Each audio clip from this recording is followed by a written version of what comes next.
In this movie, I'll spend a few minutes looking at how to create a basic Visual Studio project. Elsewhere in this series, I have details on creating the different kinds of project templates and provide movies showing how to create an application from start to finish.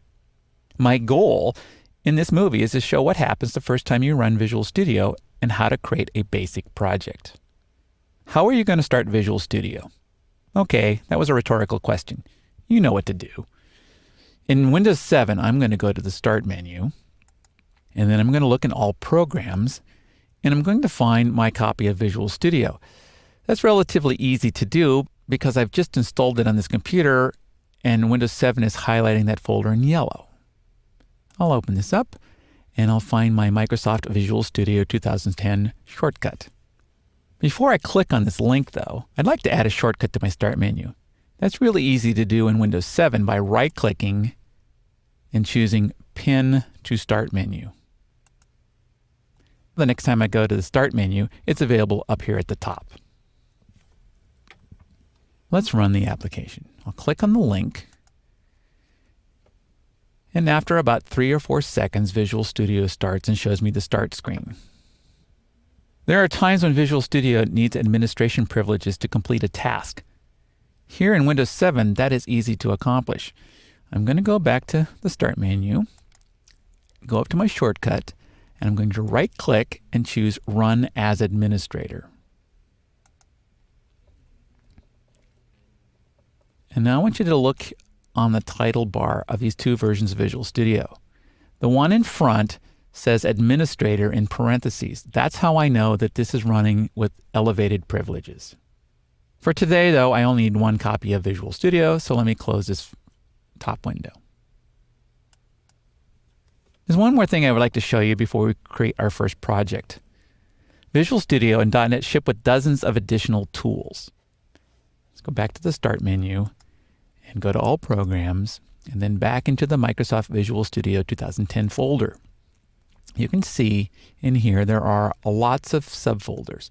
There's one for Microsoft Windows SDK tools. There's one for Team Foundation Server tools. Down here is the Visual Studio Tools folder. As you can see, there's lots of tools to work with. The one I want to look at is this one here, Visual Studio Command Prompt. For our convenience, there's a special command prompt hiding here in the Start menu.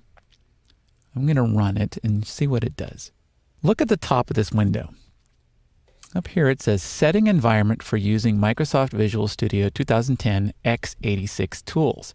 What this does is it brings into scope all of the different programming tools that are part of the Visual Studio family. Now I can go out to the prompt and run those from a command line.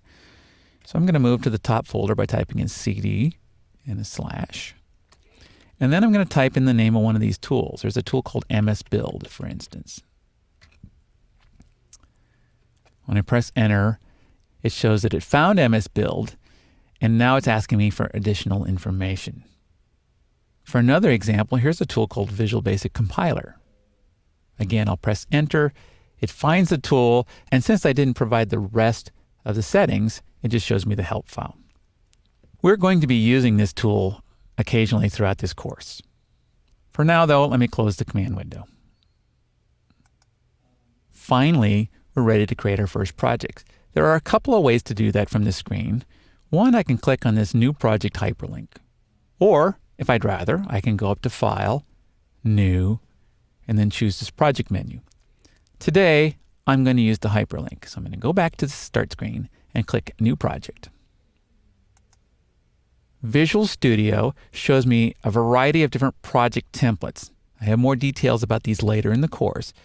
There are Visual Basic templates up here, C# templates, and many more. Today I'm going to look in the Visual C# and then the Windows section, and I'm going to create a basic console application.